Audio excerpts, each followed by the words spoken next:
بہرحال مختلف طرح کی جو میٹنگز ہوتی ہیں، جو کسی بھی خاص ادارے میں کسی خاص ایجنڈے پر لوگ اکٹھے ہوتے ہیں، انتظامی قسم کے معاملات ہو سکتے ہیں یا کوئی اور مسائل ہو سکتے ہیں، مسائل کے حل کے لیے مختلف طرح کے لوگوں کا اکٹھا ہونا اور کاروباری مقاصد کے لیے میٹنگز. ٹھیک ہے، تو میٹنگ یا ملاقات یا مجلس مختلف مواقع کی مناسبت سے ہوتی ہے. اب ان مختلف مواقع پر خواہ مقصد کوئی بھی ہو، سب مواقع کے لیے ایک ہی اصول ہے، اور وہ کیا ہے کہ کوئی بھی مجلس اگر کہیں بھی قائم ہو، کسی بھی وجہ سے قائم ہو، لوگ اس پر اکٹھے ہوں اور پھر وہاں سے اللہ کا ذکر کیے بغیر اٹھ جائیں تو وہ ایسے ہیں جیسے کسی مردار گدھے کے پاس سے اٹھے، اور یہ مجلس ان کے لیے حسرت کا باعث ہوگی. قیامت کے دن وہ افسوس کریں گے اس مجلس میں شریک ہونے پر کہ ہم اس مجلس میں کیوں شریک ہوئے، کہ جس میں شریک ہو کر ہم کیا نہ کر سکے، اللہ کو یاد.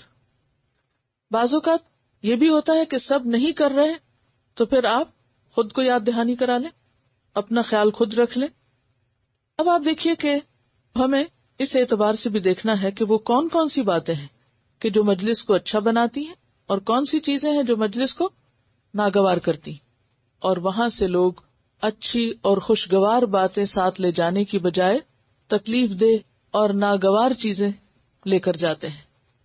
تو پہلی چیز جو کسی مجلس میں خوبصورتی پیدا کرتی ہے وہ اس مجلس کی وسعت ہے، یعنی جہاں لوگوں کو اکٹھا کیا جائے وہاں ان کے بیٹھنے کا صحیح انتظام ہو، اور اسی طرح باہم لوگ ایک دوسرے کا احترام کریں، دلوں میں وسعت ہو، دوسروں کو خود پر ترجیح دیں. پھر اسی طرح کچھ ایسی چیزیں ہیں کہ جو کسی مجلس کو ایک بری مجلس بنا دیتی ہیں. ان کے بارے میں اگلی احادیث میں کچھ چیزیں آئیں گی، لیکن جنرلی ہم کچھ ایسی چیزوں کو ذہن میں لاتے ہیں کہ جس سے مجلس کا مزہ خراب ہو جاتا ہے اور جس سے ایک مجلس فائدے کی بجائے بسا اوقات نقصان دہ ہو جاتی ہے. اس میں آپ دیکھیے کہ کسی بھی مجلس میں شریک ہونے سے پہلے ہمیں یہ دیکھنا چاہیے کہ ہمارے شریک ہونے کا مقصد کیا ہے، ہم کیوں جانا چاہتے ہیں، کیا اس میں میری دنیا یا آخرت کا کوئی فائدہ ہے، کیونکہ کوئی بھی کام بغیر مقصد کے نہیں کرنا چاہیے. اگر میرا نہیں تو کیا کسی دوسرے کا کچھ فائدہ ہے، یعنی یا تو مجھے اپنے لیے کچھ حاصل کرنا ہے یا پھر اپنی ذات سے دوسروں کو کچھ فائدہ پہنچانا ہے. اور اگر کوئی ایسی مجلس ہے کہ جس میں نہ مجھے کچھ فائدہ اور نہ میرے وجود سے کسی دوسرے کو کوئی فائدہ ہے، تو ایسی مجالس سراسر پھر وقت کا ضیاع ہے. ایسی مجالس سے پرہیز کرنا چاہیے. تو سب سے پہلی چیز کیا ہے؟ کسی بھی مجلس کی سلیکشن اور وہاں جانے کا مقصد اور نیت. پھر اس کے بعد کسی بھی مجلس میں جب آپ شریک ہو تو تیاری کے ساتھ ہوں، ذہنی تیاری بھی اور اس مجلس کی مناسبت سے عملی تیاری بھی. پھر جب آپ وہاں پر پہنچیں تو مناسب جگہ جو بیٹھنے کے لیے مقرر کی گئی ہو وہیں پر بیٹھے. ایسا نہ ہو کہ جو بیٹھنے کی مخصوص جگہ ہے اسے چھوڑ کر آپ اپنی مرضی سے جہاں جی چاہے بیٹھ جائیں. یہ چیز بھی اس مجلس کو خراب کرتی ہے اور الٹیمیٹلی اس کا نقصان آپ پر لوٹتا ہے. پھر اسی طرح مجلس میں شامل ہو کر صحیح جگہ پر بیٹھنا چاہیے، اور پھر بیٹھنے کے بعد مجلس میں جو گفتگو ہو رہی ہے اس میں شریک ہونا چاہیے.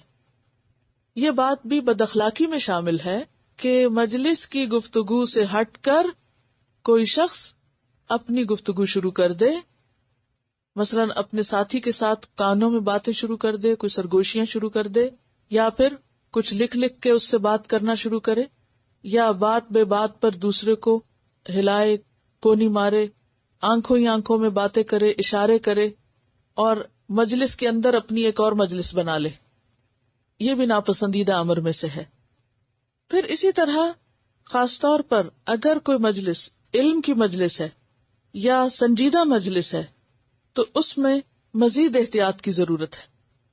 ایسے تمام افعال سے پرہیز کرنا چاہیے کہ جو مجلس کے مقصد پرپز آف دا مجلس اس کو نقصان دے. مثلا کسی علمی مجلس میں لوگ کیوں آتے ہیں؟ سیکھنے کے لیے. اگر آپ اپنی کسی حرکت سے ان کے اس مقصد کو نقصان دے رہے ہیں تو کیا ہوگا؟ یہ ایک جرم ہوگا. آپ خود تو کچھ نہیں کر رہے، دوسروں کو بھی نہیں کرنے دے رہے. وہ کون سی چیزیں ہیں جو علم کی مجلس کے شان کے خلاف ہیں؟ مثلا قطع کلامی، یعنی ایسی مجلس میں اگر کوئی بات چل رہی ہے، کچھ سیکھا سکھایا جا رہا ہے تو اس بات کو کاٹ کے بیچ میں کوئی اور بات شروع کر دینا، یا غیر متعلقہ بات شروع کر دینا. مثلا اگر مجلس میں آخرت کی کوئی بات ہو رہی ہے تو اس موضوع سے ہٹ کے مثلا کوئی لطیفہ سنانا شروع کر دینا یا کوئی شعر سنانا شروع کر دینا جس کا اس موضوع سے کوئی تعلق ہی نہ ہو. یہ انتہائی ناسمجھی کی بات ہے. اسی طرح کثرت سے ہلنا جلنا، اور اس ہلنے جلنے میں کیا ہے کہ بعض اوقات لوگ انگلیاں مروڑنا شروع کر دیتے ہیں، اپنے ہاتھوں کو مروڑیں گے، کبھی ان کے پٹاخے نکالنے لگیں گے، کبھی اپنے ہاتھ سے ناک کو صاف کرنے لگ جائیں گے.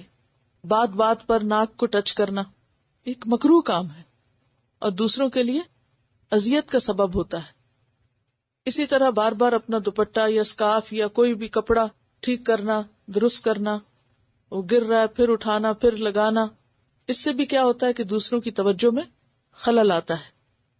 اسی طرح اگر زکام ہے یا کھانسی ہے تو عین مجلس کے بیچ میں آ کے بیٹھ جانا. یہ ضروری نہیں کہ علم کی مجلس ہو، کوئی بھی مجلس ہو، اگر ہمیں مجبوراً اس میں شریک ہونا پڑ رہا ہے اور ہمیں پتہ ہے کہ ہم بیمار ہیں تو ہم ایسی جگہ پر نہ بیٹھیں کہ جس سے پوری مجلس بے قرار ہو جائے اور بد مزہ ہو جائے، کہ ہم ہر سیکنڈ میں چھینک رہے ہیں یا کھانس رہے ہیں یا ناک صاف کر رہے ہیں اور سب لوگوں کے لیے اذیت کا سبب بنے ہوئے.